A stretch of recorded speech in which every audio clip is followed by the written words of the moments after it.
की दहलीज तक ऑलमोस्ट पहुंच ही गई थी। ऐसा लग रहा था कि भारतीय टीम यहां से ये मुकाबला जीत जाएगी। 43 रन रॉड्रिगस, 52 रन हरमनप्रीत कौर। बात करेंगे हरमनप्रीत कौर जिस तरीके से आउट हुई है उस पर भी बात करेंगे। ऋचा घोष, इनसे बहुत ज्यादा उम्मीदें थी लेकिन 14 रन बनाकर यह आउट हो गई। दीप्ति शर्मा नॉट आउट रही। थोड़ा सा मुझे लगता है कि उदास होंगी इस समय ड्रेसिंग रूम में।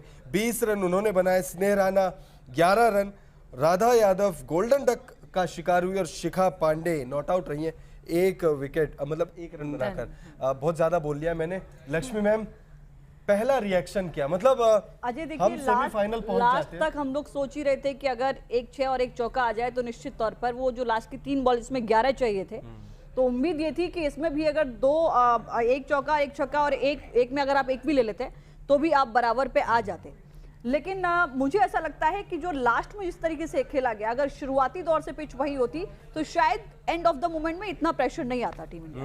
बिल्कुल, इस बात में कोई हम लोगों ने साफ देखा कि कितने ज्यादा क्लोज थे हम, कितने ज्यादा क्लोज थे। बहुत ही क्लोज हमारी ये हार हुई है। उसके अलावा जैसे कि सर आपने बात की अभी हरमनप्रीत कौर के आउट होने की, इवन मैं बहुत ज़्यादा इस टाइम पे मतलब क्यूरियस हूँ ये डिस्कस भी करने के लिए, जानने के लिए कि इतनी ज़्यादा मतलब क्लोज था उनका बैट फ्रॉम द लाइन, वो इजीली बचा सकती थी वो, लेकिन वो आउट हो गई। इस पर आपका क्या ओपिनियन है? ओपिनियन क्या है, हम मुकाबला वहीं हार गए हम। मेरे हिसाब से मुझे ऐसा लगता है, आप लोग कमेंट करके बताइए। आप लोग हो सकता है मुझसे इत्तेफाक ना रखते हो, आपकी राय मुझसे अलग हो सकती है। बहुत सारे लोग न्यूज़ रूम में भी ये बात कर रहे थे कि हरमनप्रीत कौर, मतलब मैं पर्सनली उस वक्त ये कह रहा था कि कैसे आप आउट हो सकते हो।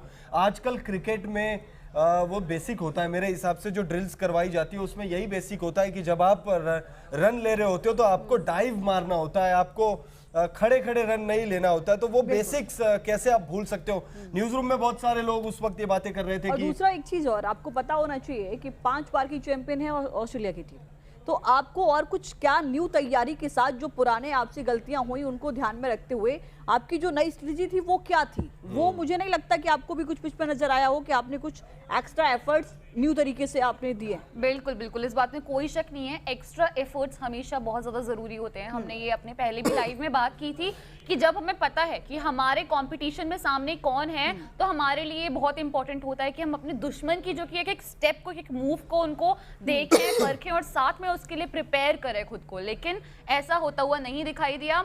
और हरमनप्रीत कौर ने भले अर्धशतक लगाया, उन्होंने 52 रन्स बनाए थे, उसके बाद भी आज अगर उनको यहाँ पे उनके बारे में डिस्कशन हो रहा है और उनको इस चीज़ के लिए ब्लेम किया जा रहा है कि कहीं ना कहीं जब मैच वहीं ओवर हो गया था जहां वो हारी थी, उसका सबसे बड़ा कारण ही मुझे यही लगता है कि वो बहुत ही अनएक्सपेक्टेड आउट था। मतलब ऐसा लगा नहीं था कि ऐसा लग रहा था कि पता नहीं, शायद अगर वो थोड़ा सा और अपना हाथ ही आगे कर देती तो शायद वो मतलब वो बच जाती, वो आउट नहीं होती। बेसिक्स, मैं वही कह रहा हूँ, बेसिक्स होता है ये। ड्रिल में आपको यही सिखाया जाता है कि आपको किस तरीके से मतलब रन लेना है। और मतलब जब वो, मैं मजाक नहीं कर रहा हूँ, ये मैं सीरियस बोल रहा हूँ। मैं उस वक्त जो है कुछ और काम भी कर रहा था और मैच भी साथ साथ देख रहा था। तो उस वक्त जो है रन लिया उन्होंने और फिर उसके बाद जो है अंपायर ने क्या कहते हैं, रिव्यू लिया। तो मैं वही कह रहा था करके कि क्यों टाइम वेस्ट कर रहे हैं, रिव्यू क्यों ले रहे हैं। लेकिन बाद में जब वो रिव्यू देखा तब मैंने, मतलब मेरे दिमाग में बस वो पहला, मतलब जो जुबान पे पहला यही आया कि भाई कैसे कैसे ऐसे आउट हो सकते हो आप, बड़ी चूक आप कैसे कर सकते हो। यही सिखाया जाता है कि आपको किस तरीके से दौड़ना है। और मतलब आप लोगों ने आई एम श्योर वो मैच देखा होगा। और हरमनप्रीत कौर जिस तरीके से आउट हुई है, हरमनप्रीत कौर शेफाली या कोई अन्य करता तो शायद एक बार को पच जाता, लगता कि ठीक है यार हो गया होगा। और नहीं, उनका रिएक्शन भी $1 मिलियन वाला था। वो रिएक्शन, वो जिस तरीके से बल्ला उन्होंने फेंका, उसका ड्रेसिंग रूम में उनके आंखों में आंसू भी देखने को मिले। देखिए, आप आंसू बहाइए या बल्ला तोड़िए या कुछ करिए, लेकिन आपकी टीम, अगर उस वक्त आप आउट ना होते तो आपकी टीम, आज हम जो है कुछ और बात कर रहे होते। हम बात कर रहे होते कि फाइनल में आएगा कौन, इंग्लैंड या साउथ अफ्रीका। लेकिन अब हम बात कर रहे हैं कि टीम इंडिया वर्ल्ड कप से बाहर, और ये हार का जिम्मेदार तब नहीं होता जब ये 5 की जगह आंकड़ा थोड़ा ज्यादा होता तो लगता कि ठीक है यार हार हुई है। ये ऐसा लग रहा है कि ऐसे मुंह से किसी ने नवाला खींच लिया हो। बिल्कुल बिल्कुल। उसके अलावा सबसे बड़ा जो यहाँ पे मुद्दा उठता है वो ये उठता है कि हरमनप्रीत कौर जो कि है, सिर्फ वो अकेली मुझे ऐसा लगता है कि जिम्मेदार नहीं है। जिम्मेदार उनके साथ साथ मुझे जो लगता है बाकी के और भी टीम मेंबर्स है, बिकॉज हरमनप्रीत कौर ने तो भी मुझे लगता है हमें 52 रन दे दिए हैं, लेकिन वहीं जहां स्मृति मंधाना, हम पहले लाइव में बात कर रहे थे स्मृति मंधाना की कि वो जो कि है हमें अच्छे खासे रन आज के दिन दे सकती हैं, उन्होंने हमें इतना ज्यादा निराश किया है। शेफाली वर्मा की बात ले लें अगर हम, और भी अगर हम अपने प्लेयर्स की बात करें, बहुत ज्यादा एक्सपेक्टेशंस थी, उस हिसाब से औरों ने भी नहीं खेला है। बिल्कुल, देखिए जेमिमा रोड्रिगेज और हरमनप्रीत कौर, बस ये दो बैटर ऐसे रही जिन्होंने मैच बना के दिया। और एक पोल है आप लोगों के लिए, और ये जो पोल है ना, ये जो पोल है ये बड़ा मतलब हमारी प्रोडक्शन टीम ने बड़ा गहन रिसर्च करके ये पोल डाला है। ये पोल एक्चुअली बहुत इंटरेस्टिंग है, बहुत अच्छा पोल है। ये रिसर्च टीम ने डाला, ये पोल मैंने डाला है। मतलब वही, मतलब जब तक देखिए आप कैमरे के पीछे होते हो तो प्रोडक्शन टीम में होते हो, कैमरे के सामने होते हो तो आप एंकर होते हो। तो देखिए इस पोल के लिए जो है तारीफ बनती है, चिराग की तारीफ बनती है। जवाब क्या है? हार का जिम्मेदार कौन, बैटर या बॉलिंग? बल्लेबाज। मैंने बल्लेबाज, क्योंकि देखिए इतना भी बड़ा टोटल नहीं था। ऐसा नहीं था कि 222 रन आपको चेस करने थे या 200 से ऊपर का स्कोर चेस करना था। 174 रन T20 वर्ल्ड कप आप जीतने का ख्वाब देख रहे हो, और 173-74 रन भी अगर आप चेस ना कर सकते। स्क्रीन पर यस्तिका भाटिया दिख रही हैं, क्या इनका जो पारंपरिक नंबर है वो 3 नंबर है? क्या 3 नंबर पर ही यस्तिका भाटिया बल्लेबाजी करने आती है? चलिए सबसे पहले आपको हाल बताए दे रहे हैं। शेफाली वर्मा 9 रन बनाकर आउट हुई 6 गेंदों का सामना करते हुए। एक चौका भी उन्होंने लगाया था। 150 के स्ट्राइक रेट से बल्लेबाजी कर रही थी, ओपनिंग करने आई थी, और आज तो पहली गेंद भी इन्होंने ही फेस की थी। और लेकिन वो जो कहते हैं ना, पूरे टूर्नामेंट में शेफाली वर्मा लय ढूंढती रही है। आप अंडर 19 वर्ल्ड कप जितवा कर आए, लेकिन आप जब सीनियर टीम में थे तो आप लय ढूंढ रहे थे। ऋचा घोष, एक बार फिर से इनके कंधों पर जिम्मेदारी आ गई थी, प्रेशर आ गया था। 14 रनों की पारी इन्होंने खेली 17 गेंदों का सामना करते हुए, लेकिन ऋचा घोष की शुरुआत थी ना, वो बहुत ज्यादा धीमी शुरुआत। ऋचा घोष देखिए पूरे टूर्नामेंट में, या इनको अगर आपने बल्लेबाजी करते हुए देखा है तो इनका यही गेम ही ऐसा है। ये पहले थोड़ा सा वक्त लेती है, उसके बाद जब टिक जाती है उसके बाद जो है बाल की खाल जो है वो निकालने में माहिर है। मुझे लगता है कि हरमनप्रीत कौर के आउट होने के बाद इनका दिल टूट गया, और उसके बाद जो है मतलब बहुत ज़्यादा देखिए एज फैक्टर भी तो होता है ना।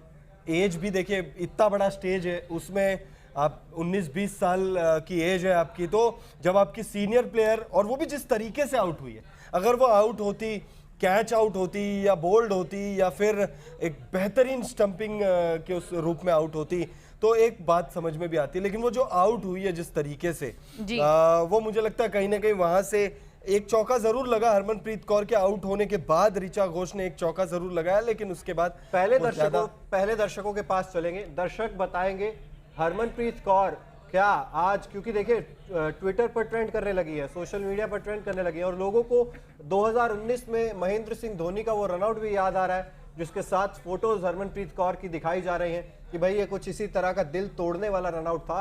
और रनआउट से परेशान भारतीय टीम एक बार फिर से नॉकआउट मुकाबले में वर्ल्ड कप से बाहर हो गई है, और ये सिलसिला अब आम हो चला है। ऐसा लग रहा है कि आप प्रेशर रनआउट था वो, लेकिन अगर प्रेशर नहीं झेल पा रहे हो आप, वही लगातार देखिए हम लोग वही बात कर रहे हैं, मैं लगातार वही बोल रहा हूँ कि आपको जब ड्रिल्स कराए जाते हैं उसमें आपको बताया जाता है कि आपको किस तरीके से मतलब जान झोंक देना है, आपको पूरा शरीर झोंक देना है।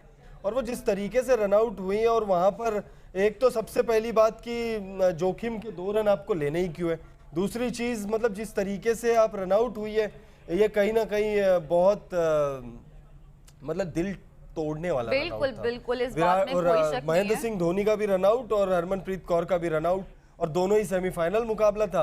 बिल्कुल, एक न्यूजीलैंड के सामने हार गई और एक ऑस्ट्रेलिया के सामने हार गई। सही बात है। पता है अभी हम इनका वही ना, इन्होंने लगाया अर्धशतक है, हालांकि अगर सिनेरियो डिफरेंट होता या कुछ अलग तरीके से आउट होती ना, आउट हुई होती, तो हम इनकी तारीफ आज यहाँ पे बैठ के मुझे लगता है कर रहे होते। लेकिन जिस तरीके से ये आउट हुई हैं, वही सबसे ज्यादा बड़ा पॉइंट ऑफ कंसर्न इस टाइम पे हमारे लिए बना हुआ है, क्योंकि वो बहुत ही अनएक्सपेक्टेड आउट होना था। मतलब हमने साफ देख सकते हैं, हम साफ दिख रहा था कि वो थोड़ा सा भी शायद अगर अपना हाथ आगे करती तो बैट इजीली लाइन को टच कर जाता और वो सेफ हो जाती, लेकिन वहीं वो थोड़ी सी उस डिस्टेंस के कारण जो कि है वो आउट हो गई, और इसीलिए इतना ज्यादा अनएक्सपेक्टेड भी मैं बोल रही हूँ इस टाइम पे। राम जी भाई कह रहे हैं कि भाई क्या भाई advance congrats return to India गलत तो नहीं लिखे थे? राम जी भाई को ढूंढो ढूंढो ढूंढो, इन्हें इन्होंने पहले ही लिख दिया था, पहले ही लिख दिया था इन्होंने कि गलत तो नहीं लिखे। देखिए वीडियो को लाइक कर दीजिए अगर आप लोगों ने वीडियो को लाइक नहीं किया, क्योंकि देखिए बनता है यार, 5 रन से ही तो हमारे। कमेंट्स जरूर करते रहिए कि आप कितने ज्यादा संतुष्ट है इस परफॉर्मेंस से, या कहां पर आपको लगा कि भारतीय टीम ने यह मुकाबला गवा दिया। नहीं, कुछ लोग संतुष्ट है। संतुष्ट मतलब कौन है वो लोग, मतलब जो संतुष्ट कुछ लोग कह रहे हैं कि भाई ठीक है, हार जीत चलती रहती है। यार ये कब तक चलेगा यार, कब तक चलेगा?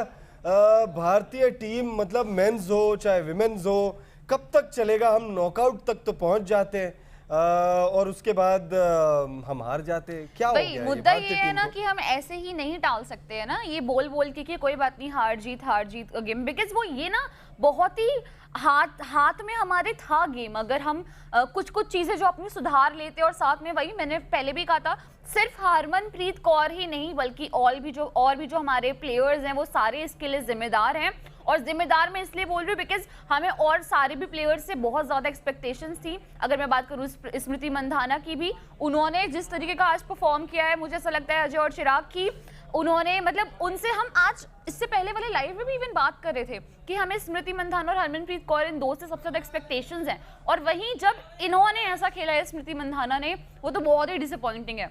चाहे देखिए जो पोल भी हमने डाला था ना अजय, मैंने तो उसमें गेंदबाजी ही किया है कि सबसे मेन जो आपकी गलती थी कि आपने 172 बनाने दिए।